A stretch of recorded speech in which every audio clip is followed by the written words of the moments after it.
when we met last time, we talked a little bit about politics, and then it was after Kerry lost the election to George Bush, and here we again before an election, yes, a very historical so we meet election. every 4 years, is that I think so.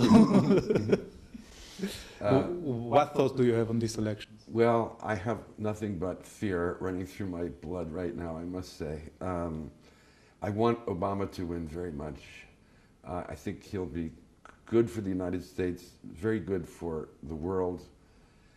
But whether America will vote him in, I don't know. I think our country is still too racist, too prejudiced in too many ways. And I think maybe at the last minute, people just won't be able to pull that lever and vote for him.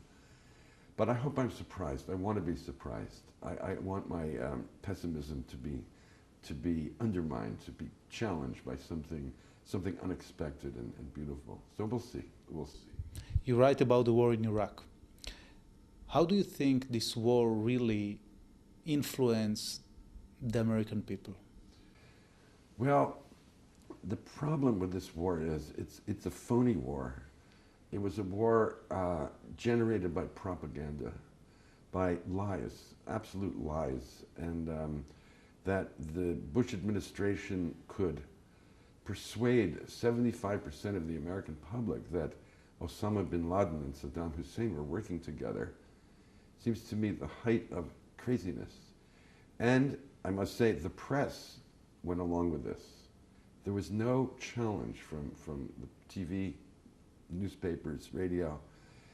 And when people are ignorant and the government is playing on their fears about the world, then terrible things happen. And the war is finally about nothing.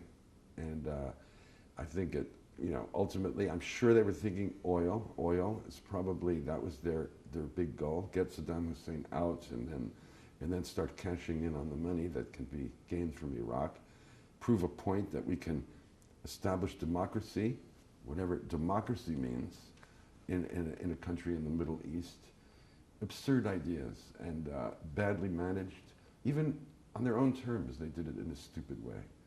If they wanted to win, they should have sent in more soldiers. They should have protected the country from riots and looting. They should have understood the sectarian violence that would explode after they had toppled this dictatorship. One error after another. Now, what I want to know is this. Why did I, in 2002, write an article in the New York Times op-ed page? It was the first anniversary of 9/11.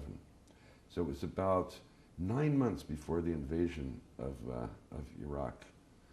And already people were talking about it. And I said, from the point of view of ground zero New York, an invasion of Iraq looks like a global disaster in the making. Now, why did I know that? I don't know anything. I'm not a politician. I'm just following the news and trying to keep abreast of things. And it seems to me shocking that more people didn't share this view. And even vast numbers of so-called liberals in the United States were all for this.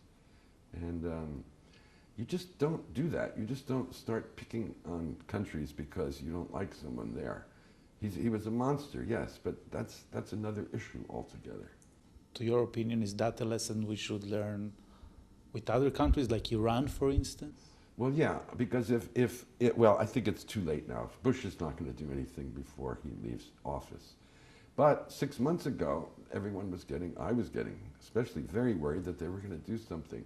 No, you can't take on a giant country like Iran, start bombing it and expect people to come over to your side. The minute you attack, everyone groups together against you. I mean, this is normal human reaction.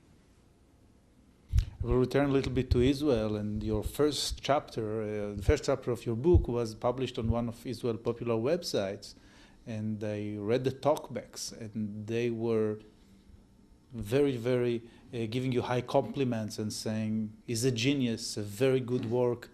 What is it doing to you as an author that getting now in this age, in this era, such a real and immediate feedbacks from his readers? Well, every writer wants to be read. Every writer wants readers. It's a natural impulse. You write books because they are essentially gifts to other people. So I'm very touched by this. I get a lot of negative comments about my work too, and I think in the end, the only way you can keep your sanity as an artist of any kind is to shut it all out. Say, okay, someone's patting on the back today, that's very nice. Tomorrow someone's going to want to punch you. Just keep a low profile and stick with your work. Just stick with the work. And that's all that really matters. Paul Auster, thank you very much. Thanks.